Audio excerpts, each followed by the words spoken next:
Ese mensaje no solo partió mi alma en dos, también abrió una grieta en mi propia familia. Nunca imaginé que el silencio pudiera sentirse tan pesado. Estaba sentada frente al féretro cerrado de mi esposo, Eric, en la funeraria, descanso sereno. A mi alrededor, las flores parecían marchitarse a la misma velocidad que mi fuerza. Había pasado toda mi vida adulta a su lado. Ahora, de pronto, tenía que aprender a respirar sin él. Mi hija Keilani se mantenía ocupada con papeleo, demasiado fría para mi gusto, como si la muerte hubiera sido un trámite más. No sé si era su manera de protegerse o si escondía algo que yo aún no alcanzaba a comprender. Fue entonces cuando mi teléfono vibró. Un número desconocido, un mensaje corto, un golpe directo al pecho. «Gabriela, despierta. Eric no murió por muerte natural. No confíes en Keilani». Tuve que apretar el teléfono con fuerza para que no se me cayera. Sentí como el duelo se convertía en un escalofrío que me recorrió la espalda. ¿Quién podía enviarme algo así? ¿Y por qué señalar a mi propia hija? Miré a Keilani. Estaba hablando con el abogado que ella misma había elegido, un hombre serio, desconocido, que no me inspiraba ni un gramo de confianza. La imagen me revolvió el estómago. Recordé que, días antes de morir, Eric quiso decirme algo importante. Lo noté nervioso, inquieto, como si cargara un peso que no sabía cómo compartir, pero no lo dijo. Y ahora ese silencio resonaba más fuerte que cualquier palabra. Me acerqué a Keilani, intentando mantener la voz firme. «Quiero ver el testamento», le dije. Ella levantó la mirada apenas un segundo, con frialdad. «Todo está controlado, mamá. No necesitas preocuparte ahora», respondió como si la conversación no importara. Ese tono nunca lo había usado conmigo, y eso me dolió más que cualquier mensaje. Salí al pasillo para que el aire no me faltara. Sentí que el suelo se movía bajo mis pies. El dolor de la pérdida se mezclaba con la sensación aterradora de no saber en quién confiar. Fue entonces cuando llegó un segundo mensaje. «No estás sola. Si buscas, encontrarás».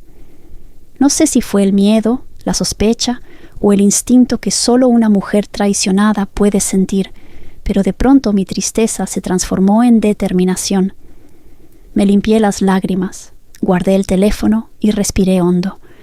Algo dentro de mí, algo que creía muerto junto a Erich, se encendió. Me quedé un momento mirando la puerta que me separaba del féretro de mi esposo, y con un nudo en la garganta le prometí en silencio: «Voy a descubrir la verdad, Eric. Te lo juro. Si te está gustando esta historia, no olvides suscribirte a este canal, ya que aquí en Historias con Lola tenemos las mejores para ti. También comenta que te gusta de esta historia». El desarrollo de esta pesadilla comenzó en Boston, en De Pasado a Presente, la tienda de antigüedades que Eric y yo construimos desde cero. Ese lugar era más que un negocio, era nuestro refugio, nuestra historia convertida en vitrinas de madera y vidrio. Eric siempre decía que cada objeto tenía un alma, que habían llegado a nosotros porque debíamos cuidarlos. «No vendemos cosas, Gaby», repetía. «Cuidamos historias». Y yo le creía porque, a su lado, ese mundo cobraba sentido. Keilani creció rodeada de esas historias. De niña, las máscaras africanas la fascinaban más que cualquier juguete. Se quedaba horas observando relojes antiguos, preguntando quién los habría sostenido, qué vidas habrían marcado. Era curiosa, delicada, hermosa en su sensibilidad. Pero todo cambió cuando Luis entró en su vida. Luis no hablaba de belleza, Luis no hablaba de memoria, Luis hablaba de dinero.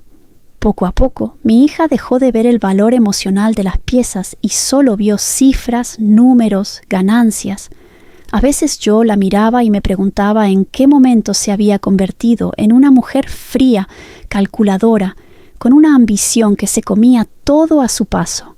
Intenté hablar con ella, muchas veces, pero su mirada se había distanciado, endurecido, como si yo estuviera demasiado lejos para alcanzarla. Y entonces apareció el gato de oro egipcio, la pieza más antigua y valiosa que habíamos conseguido. Keilani lo había admirado de niña. De adulta lo deseaba por un motivo muy distinto: venderlo al mejor postor. La primera gran discusión llegó una tarde de lluvia. Yo estaba en la cocina preparando café cuando escuché la puerta de la tienda cerrarse con fuerza. El portafolio de Keilani cayó sobre el mostrador como un golpe. «Papá, escucha esto», dijo sin saludar siquiera. «Tengo ofertas serias. No te imaginas cuánto pagarían por ese gato». Eric apenas levantó la mirada. «Hija, sabes que no está en venta. Es oro macizo, papá. Podrías asegurar el futuro de todos».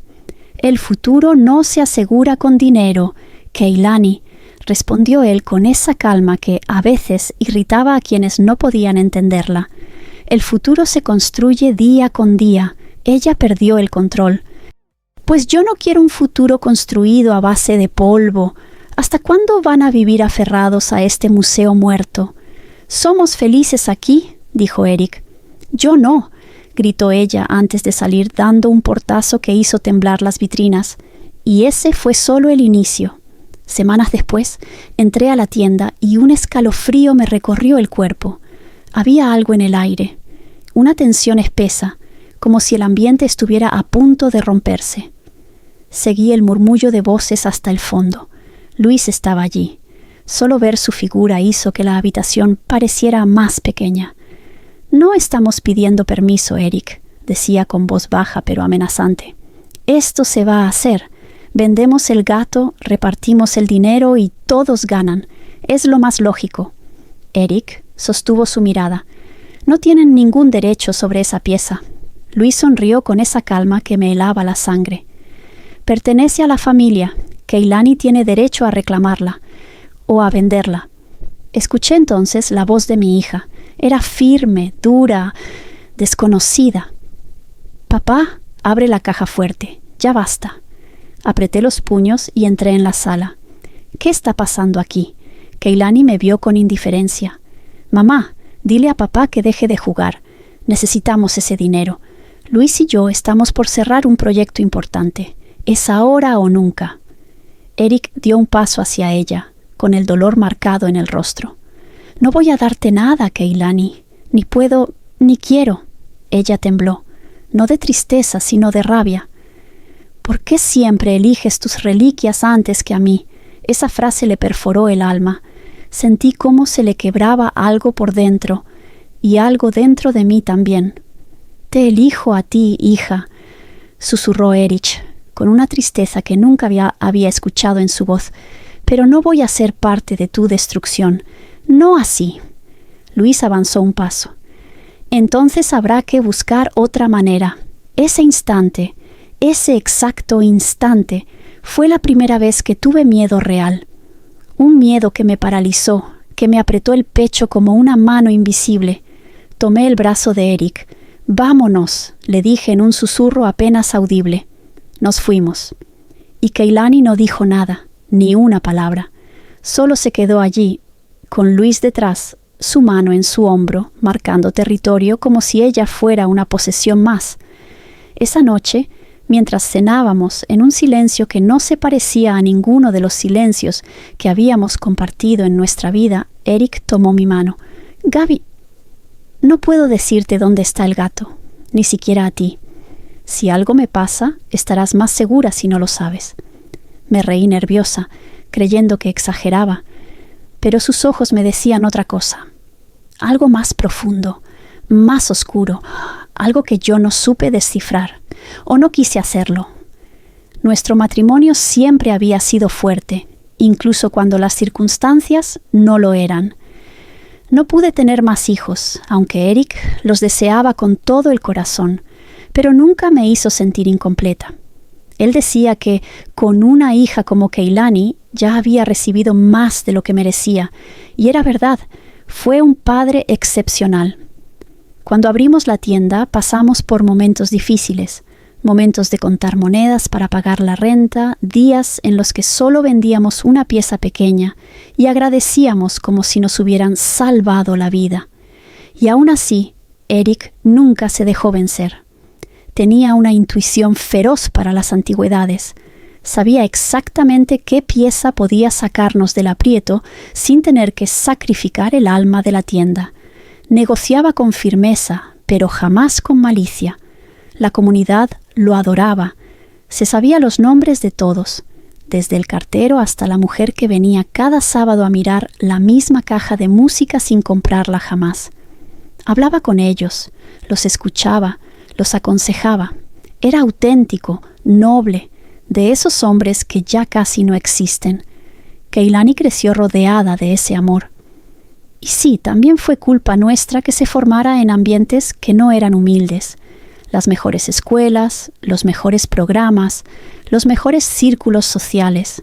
Queríamos darle oportunidades, sin saber que algunas oportunidades, en vez de abrir caminos, deforman prioridades. Recuerdo cuando empezó a cambiarnos. Su mirada ya no se detenía en las piezas antiguas, sino en lo que valían.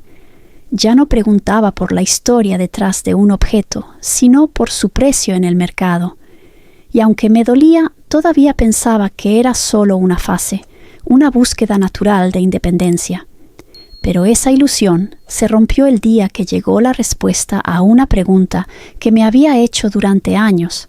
¿Por qué mi hija, que había crecido entre belleza y memoria, tenía tanta hambre de dinero?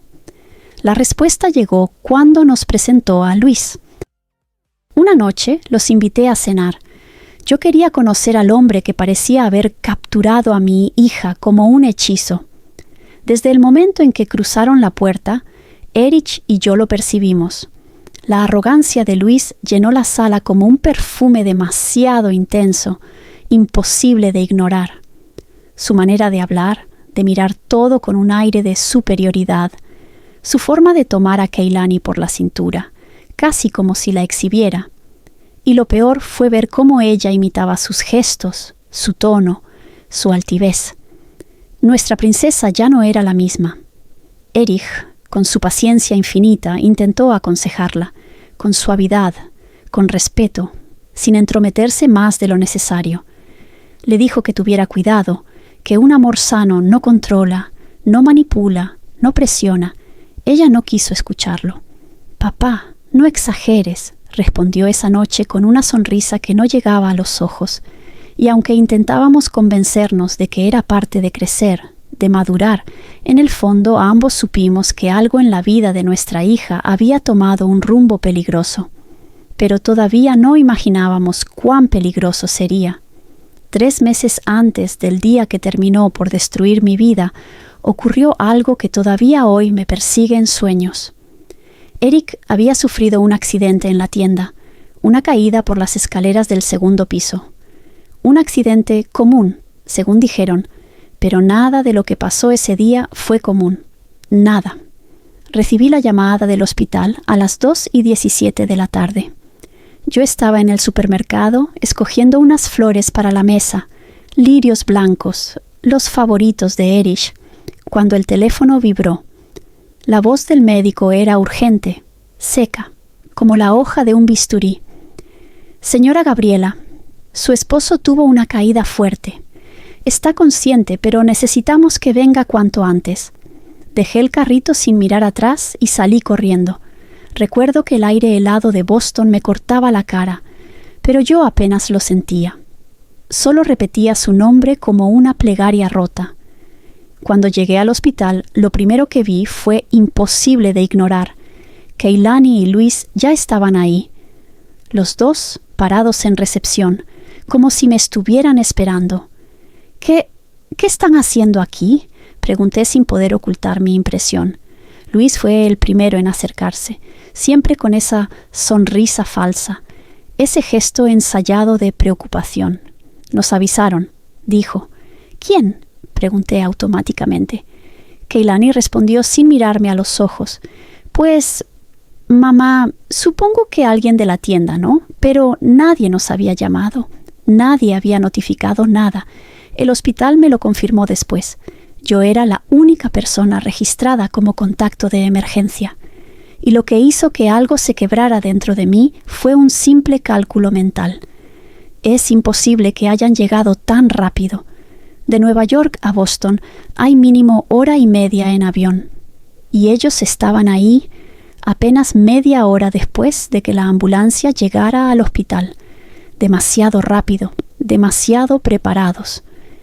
Pero me obligué a pensar que era una coincidencia. Las coincidencias existen, ¿no? Así me dije, aunque mi pecho sintiera que se apretaba un poco más. Keilani me abrazó, pero fue un abrazo vacío, rígido. Luis se mantuvo detrás, evaluando cada gesto como un buitre midiendo la distancia hacia la presa. Entramos al cuarto donde tenían a Eric. Estaba recostado, con un vendaje en la cabeza, luciendo más frágil de lo que yo soportaba ver. «Mi amor», susurré, tomando su mano fría. Él me apretó los dedos con torpeza, como si quisiera decir algo, pero no pudiera. Keilani se acercó a él, mucho más rápido de lo necesario. «Papá, escucha», dijo sin rodeos, como si estuviera discutiendo un contrato. «Necesitamos saber dónde guardas la llave de la caja fuerte. Por si te pasa algo, tenemos que organizar tus cosas». Yo di un paso hacia adelante, indignada. «Keilani, ¿qué estás diciendo? Tu padre acaba de tener un accidente». Luis intervino, alzando la voz con ese tono de hombre que cree que sabe más que todos. «Gabriela, es normal. En momentos como este hay que pensar en los activos, en cómo quedará todo. Imagínate que Eric no hubiese sobrevivido. La caja fuerte, los documentos, alguien tiene que tener acceso». «¿Los activos?», repetí sin creer lo que oía. «¿De verdad estás hablando de activos cuando mi esposo está aquí, lleno de golpes, sin saber si está bien?» Luis me lanzó una mirada condescendiente. «Yo solo digo lo que cualquier cabeza racional diría». «Pues yo no soy cabeza racional», le respondí sintiendo el corazón latirme en la garganta. «Soy su esposa». Keilani puso una mano en mi brazo, tratando de calmarme, pero solo consiguió enfurecerme más. «Mamá, no te enojes, es importante. Si algo le pasa a papá, solo él sabe dónde están ciertas cosas. Tú misma deberías querer saber». «¿Y por qué tanta urgencia?», pregunté, mirándola fijamente. «¿Por qué eso es lo primero que preguntas?». Ella desvió la mirada. Luis no. Luis sostuvo mi mirada como si disfrutara provocarme. «Porque los accidentes pasan, Gabriela, y la gente debe estar preparada». «Eric, basta», murmuró débil. Mi corazón se partió en ese instante. «Mi amor, no hables», le dije acariciándole la frente. Pero él insistió, mirando a Keilani con un dolor que jamás había visto en su rostro. «No, es... momento». Keilani apretó los labios, molesta, como si él estuviera haciendo algo incorrecto. Luis simplemente suspiró, irritado. «Esto es absurdo», dijo él. «Solo queremos orden». Yo sentí cómo algo oscuro se despertaba dentro de mí, una sospecha que todavía no tenía forma, pero que se aferraba a mis pensamientos como una garra. «Fuera los dos», les dije, ya sin lágrimas, ya sin temblor, con una calma que ni yo misma entendí. «Ahora». Luis abrió la boca para replicar, pero Keilani lo tomó del brazo. «Vámonos», dijo ella sin mirarme. «Mamá está alterada». «Claro que estoy alterada», respondí. «Estoy preocupada por mi esposo, no por una caja fuerte». Se fueron sin despedirse. Cuando la puerta se cerró, Eric me miró con los ojos llenos de algo que yo no reconocí en ese momento. Miedo. Esa fue la primera vez que tuve la sensación de que mi familia estaba empezando a fracturarse. Y la primera vez que Luis me pareció no solo arrogante, sino asqueroso, me causó repulsión. Aún estoy frente a su féretro, y la sensación de vacío me oprime el pecho como si alguien estuviera apretando un puño dentro de mí. No es solo el duelo. Los mensajes anónimos que han llegado desde hace días me han puesto alerta. Cada vibración del teléfono es un recordatorio de que hay algo que no entiendo, algo que está fuera de mi control, algo que Eric habría querido protegerme de saber, y que ahora debo enfrentar sola. Uno de esos mensajes decía: «Gabriela, despierta, no ignores lo que viste». Mis manos temblaron cuando lo leí. Podía sentir mi pulso retumbar en los oídos. No puedo evitar que mi mente retroceda un mes, a esa mañana que marcó el inicio de lo que ahora sé que fue una pesadilla planificada.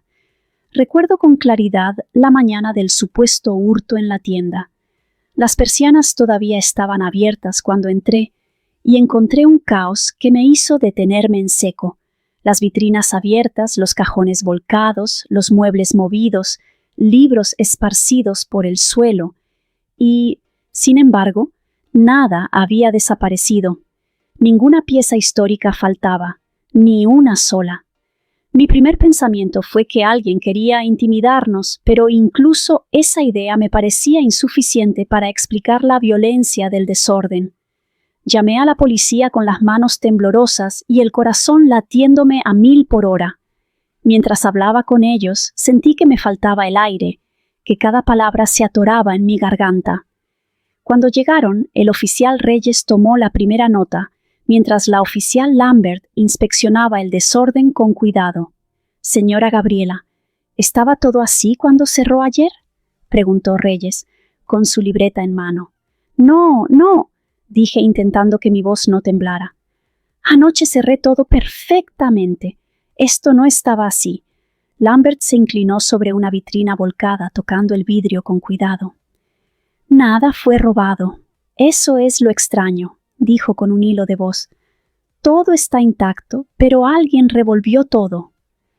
«¿Alguien podría haber estado buscando dinero?», preguntó Reyes, encogiéndose de hombros. «Tal vez no se trata de antigüedades». «No», balbuceé. «No hay dinero aquí, o casi nunca». Lambert me miró fijamente, y en sus ojos vi algo más que curiosidad profesional, intuición. «¿Alguien más sabía sobre la caja fuerte?», me preguntó. «¿Quién tiene acceso a sus piezas más valiosas?». Mi corazón se aceleró. Mi mente dio un giro automático hacia el gato de oro, la pieza que Eric había escondido celosamente y que Keilani y Luis habían exigido conocer tras el accidente. Tragué saliva. «Solo Eric, y nadie más debería saberlo», dije bajando la voz. «Es demasiado importante». Lambert asintió, pero no dijo nada más. Se limitó a señalar las huellas en el polvo desplazado. Pequeñas marcas de zapatos que se movían de un lado a otro, pasando por alto piezas valiosas para centrarse en un área concreta. «Quien entró sabía lo que buscaba», susurró. No pude evitar temblar. Todo cobraba sentido ahora. El supuesto hurto no había sido un robo al azar. Habían entrado buscando algo muy específico. Mi mente gritaba la palabra prohibida: el oro. Reyes, intentando mantener la calma, dijo: «Señora, vamos a revisar el inventario, pero parece que no se llevaron nada. Probablemente alguien se equivocó. No fue un error», le respondí con una voz que se quebraba. Cada movimiento estaba calculado. Pasaron de largo piezas que valen miles de dólares y revolvieron solo ciertas áreas. Alguien sabía exactamente lo que buscaba. Lambert asintió lentamente. «Eso confirma lo que pensaba. Esto no es un hurto común, es personal. Alguien que conoce la tienda y su valor real». Sentí un escalofrío recorrerme de la nuca a los pies. Tomé aire profundo y recordé cómo, días antes del accidente de Eric, Keilani y Luis habían llegado inesperadamente, tan rápido que parecía que estuvieran esperando un aviso, aunque nadie los había llamado. Y ahora todo encajaba en un patrón que no podía ignorar. La rapidez con la que querían conocer la caja fuerte, las preguntas insistentes sobre los activos, la arrogancia de Luis y la frialdad de mi hija, la manera en que habían transformado a Keilani en alguien irreconocible. Volviendo al presente, sostengo el teléfono con las manos heladas. Otro mensaje aparece: «No creas en coincidencias». Mi mente revuelve cada recuerdo reciente, la rapidez de Keilani y Luis tras el accidente, el hurto fallido en la tienda, los mensajes, los documentos que exigían revisar, la manera en que Luis siempre parecía anticipar mis movimientos. Todo forma una línea que apunta hacia un peligro que no quiero ver, pero que ya no puedo negar. Cierro los ojos y lo veo todo de nuevo.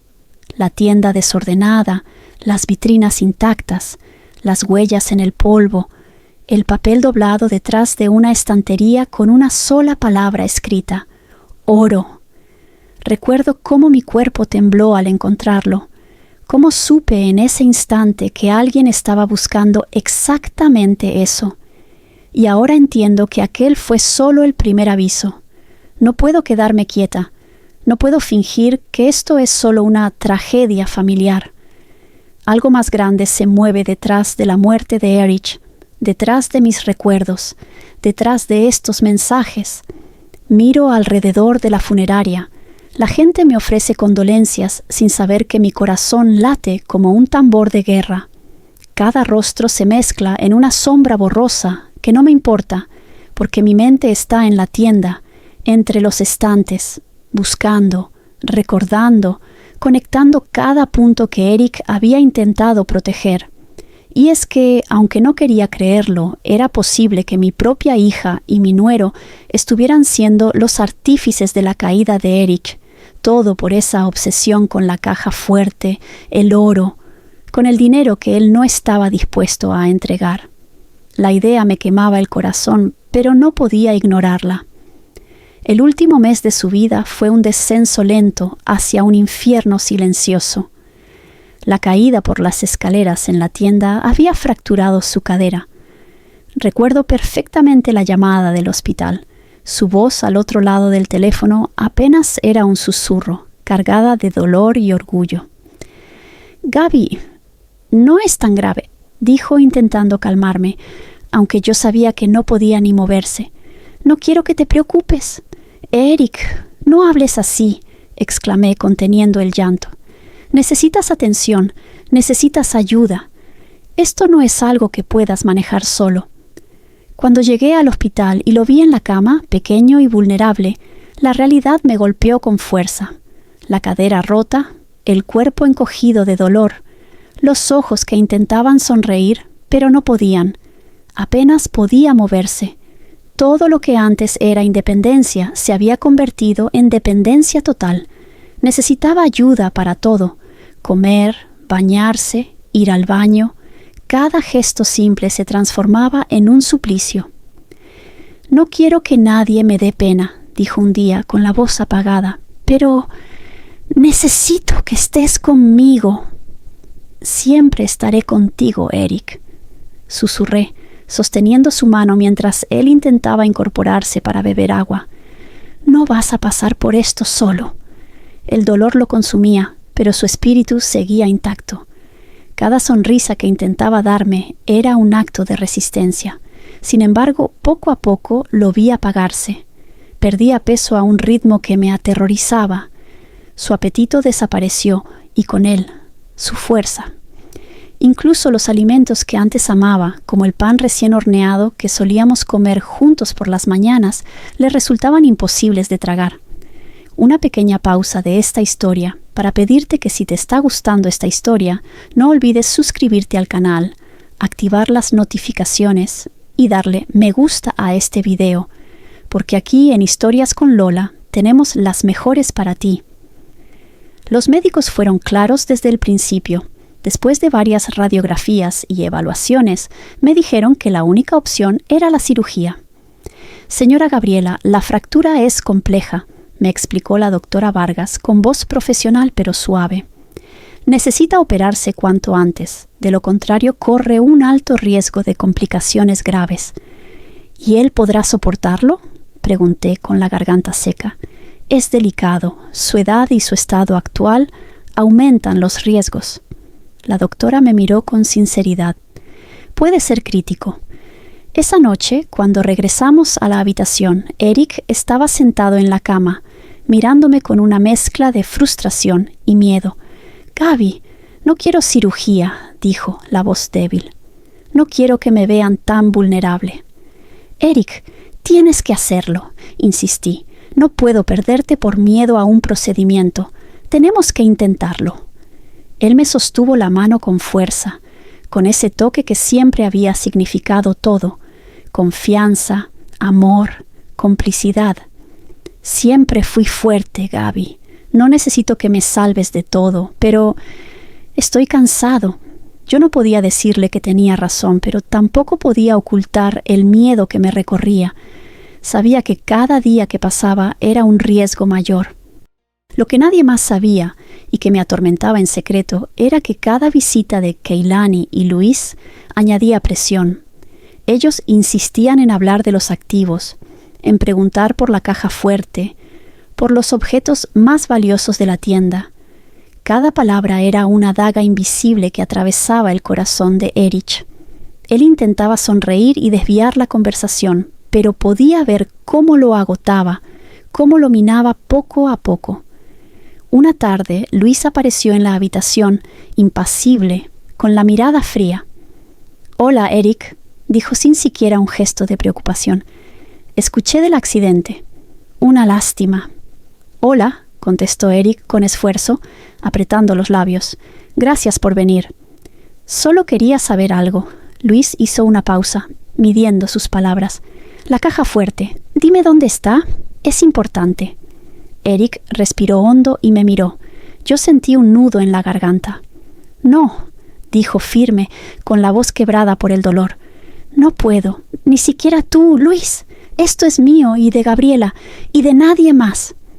Luis frunció el ceño, como si eso no fuera suficiente. «Vamos, Eric. No hay razón para ser obstinado. Podrías ayudarnos a todos». «No», repitió Eric, con un hilo de voz que retumbó en la habitación. «Nunca lo haré». Me senté al borde de la cama, sosteniendo su mano. «No lo hagas, Luis», dije, tratando de mantener la calma. «Él no puede soportar más presión». Luis me lanzó una mirada que me hizo retroceder un paso. No había cariño, no había empatía. Solo ambición y control. Esa noche, mientras Eric descansaba, yo no pude dormir. Me senté a su lado, viendo cómo cada respiración le costaba más esfuerzo que la anterior. Pensé en nuestra vida juntos, cómo habíamos construido la tienda, cómo él siempre cuidaba de todos, incluso de Keilani, cuando ella parecía querer alejarse de nosotros. Y ahora sentía que alguien le había arrancado esa tranquilidad, que le habían robado su paz en sus últimos días. El médico volvió a entrar por la mañana. «Señora Gabriela, si no operamos hoy, los riesgos aumentan», dijo con delicadeza. «Pero él está muy débil. No sé si resistirá la anestesia». Eric me miró y dijo con voz suave: «Gaby, si es mi momento, entonces será». Nunca había sentido tanto dolor. En mi corazón sabía que Dios podía llevárselo en paz, como él siempre decía que debía ser. Pero también sabía, con una certeza que me helaba la sangre, que alguien lo había empujado demasiado pronto, que la felicidad que todavía podía darle, se la habían arrebatado. Los días siguientes fueron un infierno silencioso. Cada gesto, cada queja de dolor, cada mirada de agotamiento era un recordatorio de lo frágil que era la vida y de lo cruel que podía ser la ambición humana. Yo lo asistía en todo, lo bañaba, le ayudaba a comer, lo llevaba al baño, me aseguraba de que se sintiera un poco de dignidad entre tanto dolor. Cada vez que me miraba con esos ojos cansados pero llenos de amor, juraba que haría todo para proteger lo que quedaba de nosotros, y, sin embargo, el destino no permitió que llegáramos al final de manera natural. La caída, la presión, el desgaste, la enfermedad rápida tras la fractura, todo se combinó hasta que su corazón no pudo más. Mientras sostenía el teléfono, noté algo extraño que no había percibido antes. Cada vez que llegaba un mensaje, el dispositivo se calentaba como si tuviera un motor encendido en su interior. No era normal. No podía ser solo la emoción que sentía.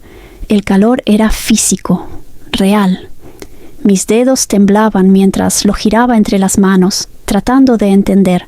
Fue entonces cuando la idea se me ocurrió. ¿Y si alguien más estaba detrás de estos mensajes? Pero, ¿quién? No podía ser Keilani ni Luis todavía. Estaban en el funeral de Eric. Sus ojos y sus manos no podían estar en mi teléfono en ese preciso instante. Y, sin embargo, alguien sabía demasiado. El pensamiento me golpeó como un martillazo. Vladimir Herrera. Vladimir había sido el mejor amigo de Eric desde que ambos eran jóvenes.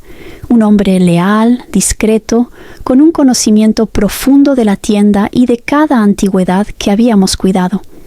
Siempre había estado detrás de las sombras, ayudando, aconsejando, pero nunca interfiriendo en nuestra vida personal. Hasta ahora.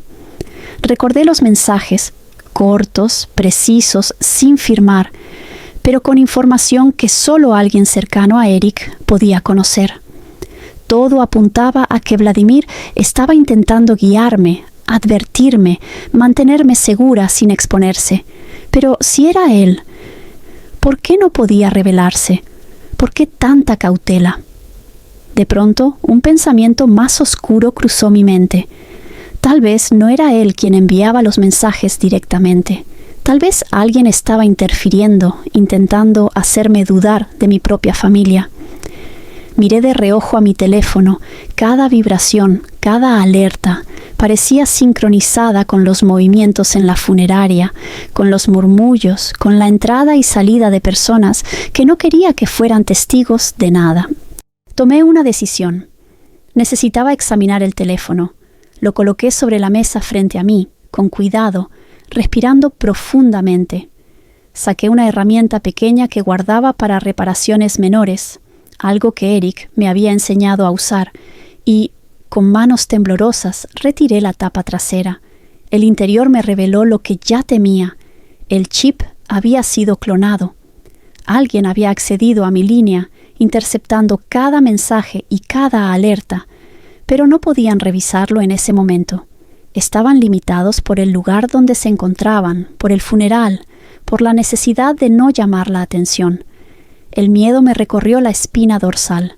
Keilani y Luis siempre habían tenido prisa por saber todo, por controlar cada movimiento. Y ahora entendía, habían intervenido el teléfono, pero aún no podían actuar sin que su coartada se rompiera.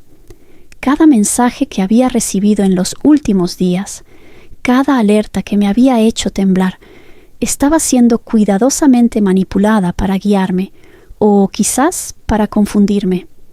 Recordé las palabras de Vladimir Herrera de meses atrás, en una conversación que ahora cobraba un nuevo significado.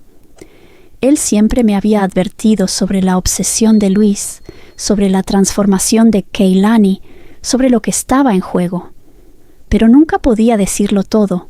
Siempre tenía que protegerme de la verdad de forma indirecta. Ahora entendía por qué. Vladimir, susurré, con la voz temblorosa. ¿Tú estabas detrás de esto todo este tiempo? No recibí respuesta, claro, solo el eco de mi propia voz y el calor persistente del teléfono en mis manos. Pero por primera vez, la línea entre amenaza y ayuda comenzó a aclararse. No estaba sola. Alguien, aunque oculto, vigilaba.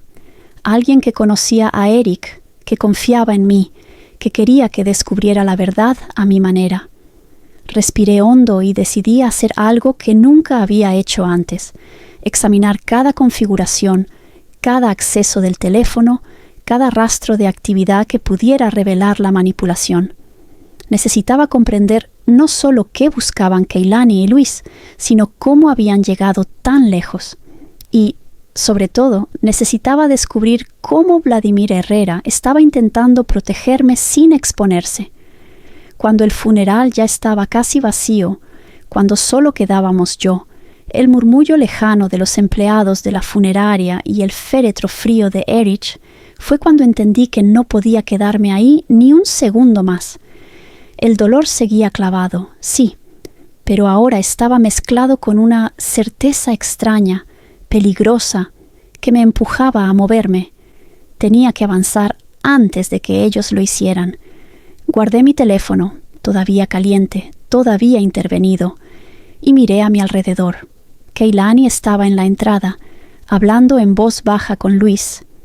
No notaron que yo los observaba. Él la agarraba por el brazo como si fuera un objeto.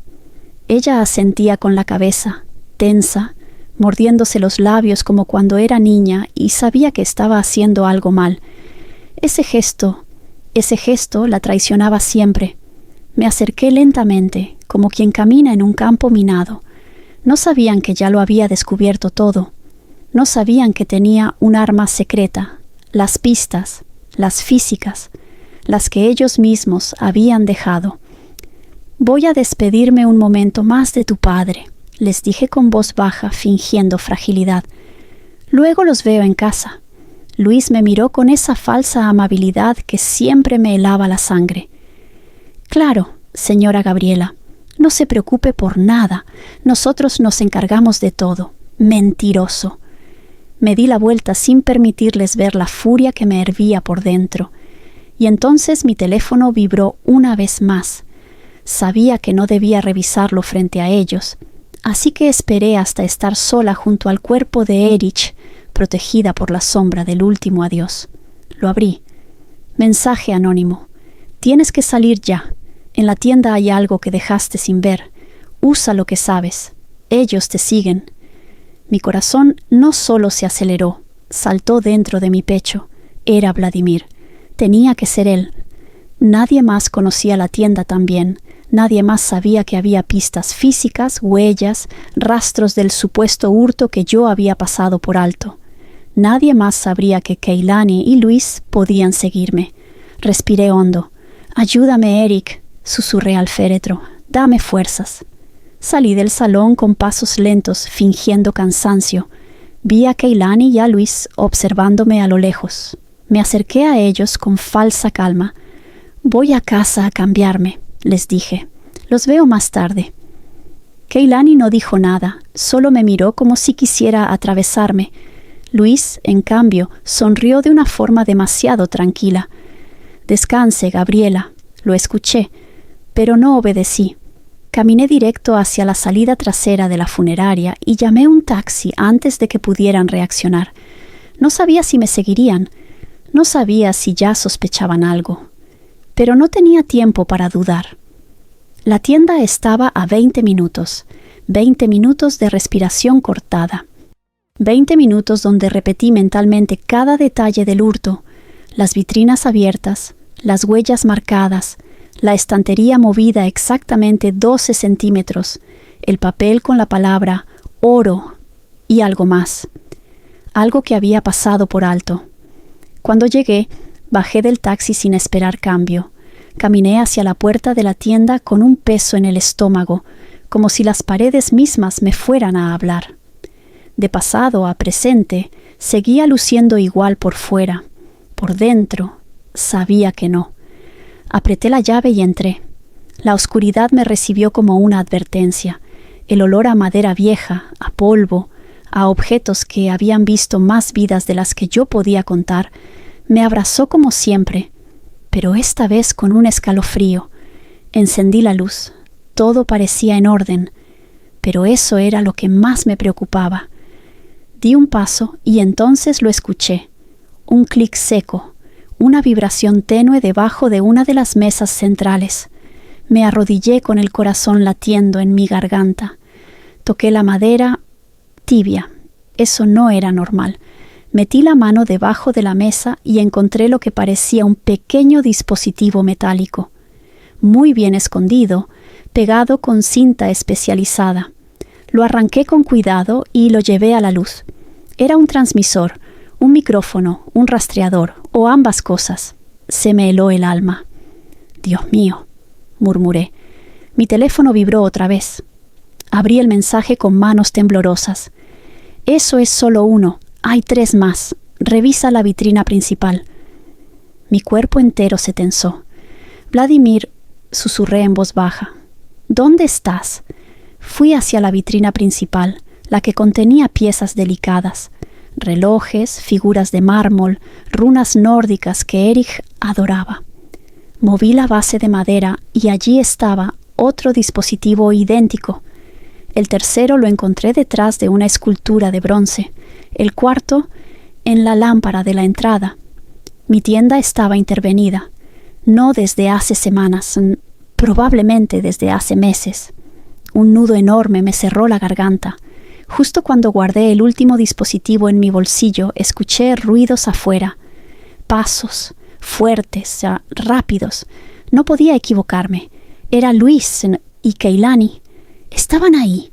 Habían llegado antes de lo que esperaba. Mi teléfono vibró de nuevo.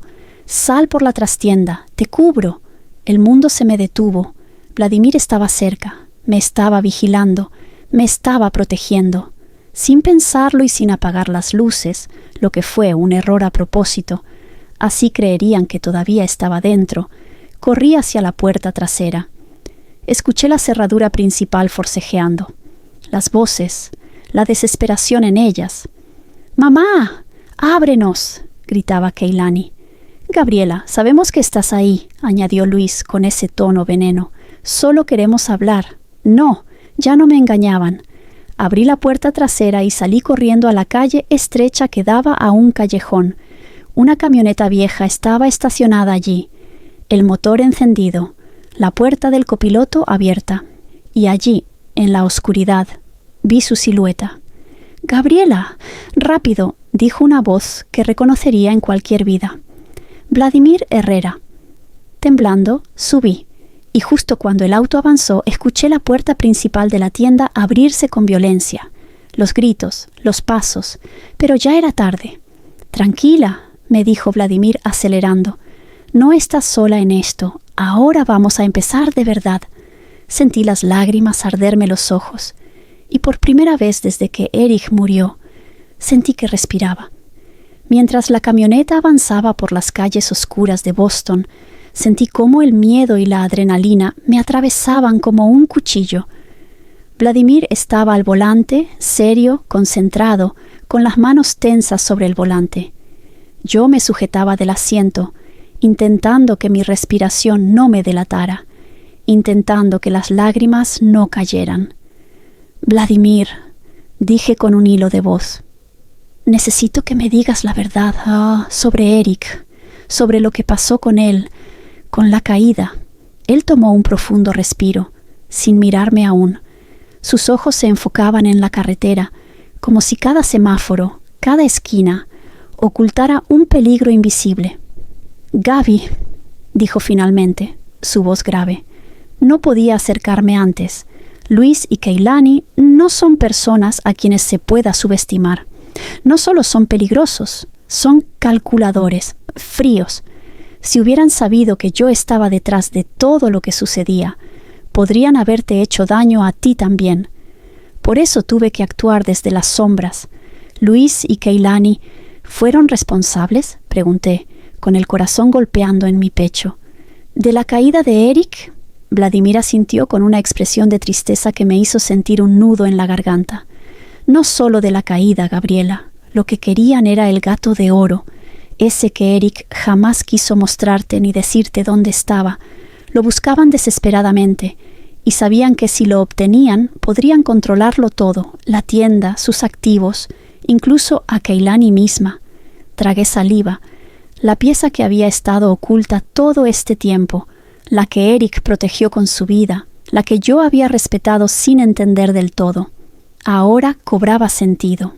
«Pero, ¿por qué Eric no me dijo nada?», pregunté con la voz temblorosa. «¿Por qué me dejó en la oscuridad?». «Porque sabía que ellos no iban a detenerse ante nada», explicó Vladimir. «Sabía que si tú supieras podrían intentar forzarte, manipularte o lastimarte. Mantener el secreto era la única forma de protegerte. Cada silencio, cada omisión de Eric era un acto de amor y estrategia.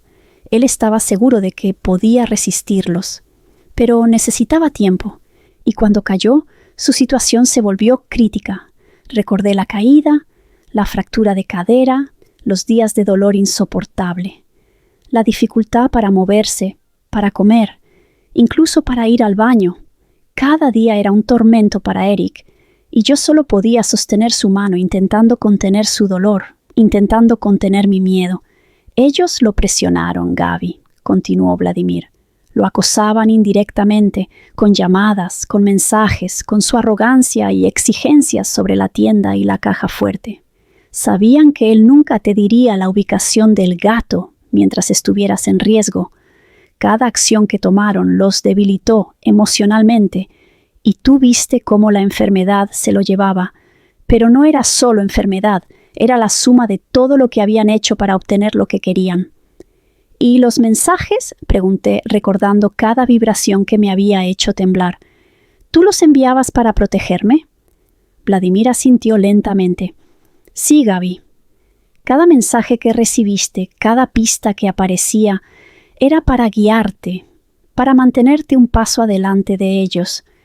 Sabía que Keilani y Luis habían intervenido tu teléfono, pero aún no podían actuar directamente sin levantar sospechas en el funeral. Mi objetivo era que descubrieras las intervenciones físicas en la tienda y que entendieras que no estabas sola, que alguien estaba cuidando que no te lastimaran mientras aprendías la verdad.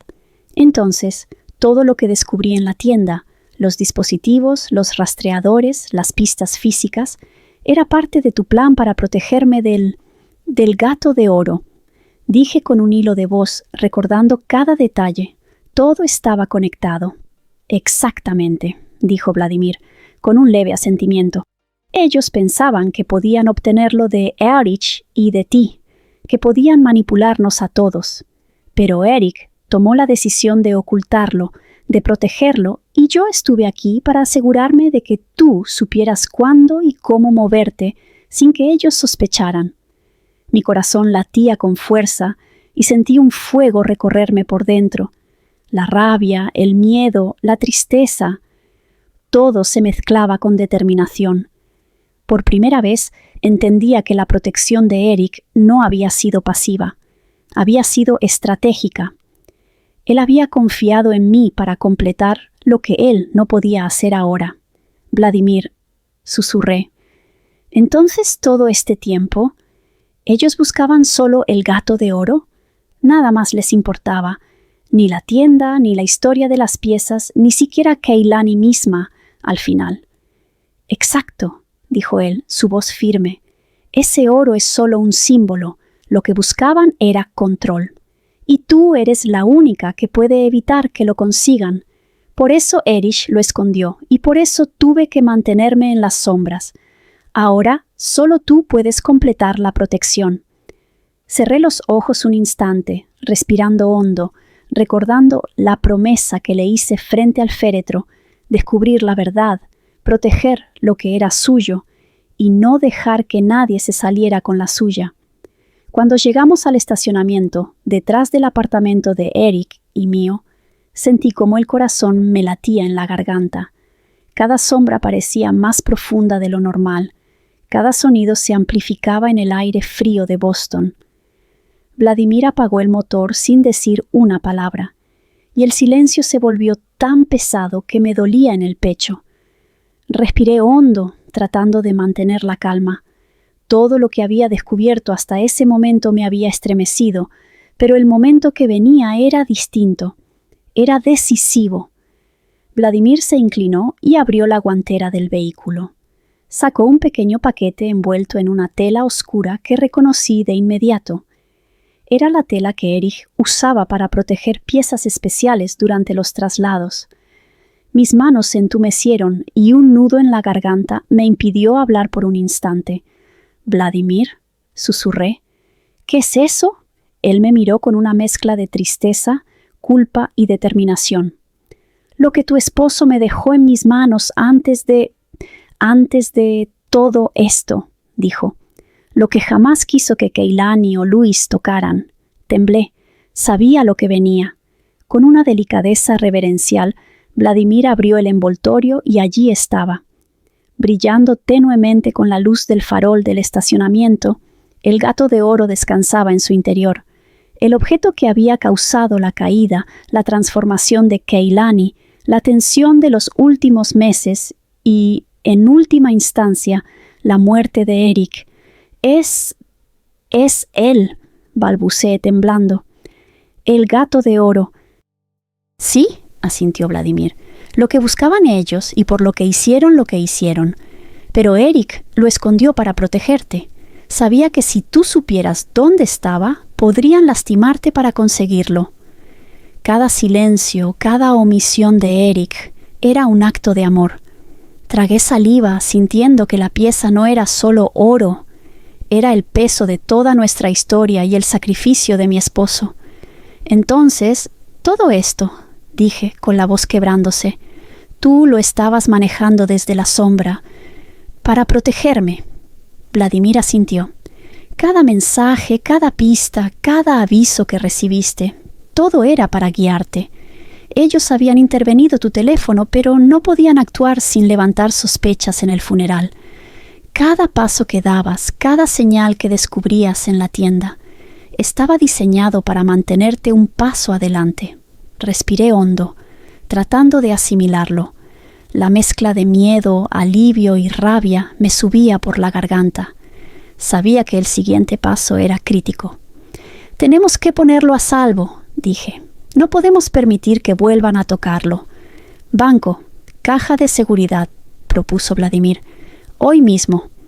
El viaje al banco fue silencioso. Cada semáforo, cada peatón, cada sombra me hacía estremecer.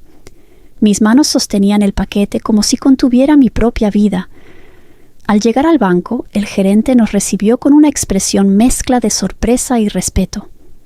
Señora Morales, lamento mucho su pérdida, dijo suavemente. Gracias. Necesito abrir una caja de seguridad, respondí con determinación. Ahora. No hubo más preguntas.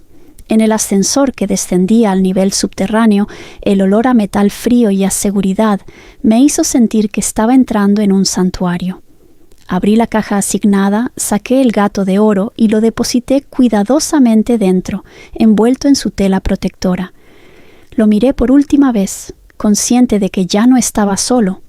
Ahora su seguridad dependía de mí y de nadie más. Cerré la caja, giré la llave y escuché el clic metálico como si fuera un juramento silencioso. Por fin, la pieza estaba protegida. Sin perder tiempo, nos dirigimos a la comisaría. Mis piernas temblaban, pero no por cansancio. Era la tensión de saber que finalmente podía entregar las pruebas de todo lo que había sucedido. Los micrófonos, los rastreadores y la evidencia del chip clonado esperaban sobre el asiento del auto, listos para hablar por mí. Al entrar, la oficial Lambert nos miró sorprendida. «Señora Gabriela, ¿está bien?», preguntó con preocupación. «Necesito hablar con usted y con el oficial Reyes», dije. Sentí un vacío en el estómago. Luis pateó una vitrina. «¿Dónde demonios lo escondieron? ¿Dónde? ¿Dónde?». Keilani respiraba agitada, como si algo dentro de ella se estuviera rompiendo. «Papá, él dijo que lo guardaría», murmuró. «Que era para protegernos». «Protegernos», repitió Luis burlándose. «¿De qué? Ese hombre no confiaba ni en su sombra, menos en nosotros. Yo no quería que fuera así», dijo Keilani, llorando ya. «No quería que se cayera. Ese fue el golpe final en mi corazón. Mi hija, confesándolo, sin saber que alguien la escuchaba». Luis la tomó del brazo con fuerza. «Cállate, ¿quieres hundirnos? Todo esto pasó porque tú abriste la boca aquella mañana, ¿no? Cuando dijiste que ese gatito de oro podía ser nuestra salida». Eric escuchó. «Por eso lo ocultó más. Por tu culpa». Keilani sollozó. Ya no podía esperar más. Me levanté desde detrás del mostrador. «Estoy aquí», dije. Los dos se giraron bruscamente. Keilani abrió los ojos de par en par. Luis apretó los puños. «Sabía que estabas escondida», dijo él. «Dame el gato, ahora». Me mantuve firme. «No lo tengo». «No me mientas, Gabriela», gruñó Luis acercándose. «No estarías aquí si no supieras dónde está». «Eric nunca quiso que ustedes lo tocaran», respondí. «Ni vivos ni muertos». Keilani dio un paso al frente. «Mamá, por favor. Solo necesitamos terminar esto. Luis perdió su trabajo. Yo no tengo cómo...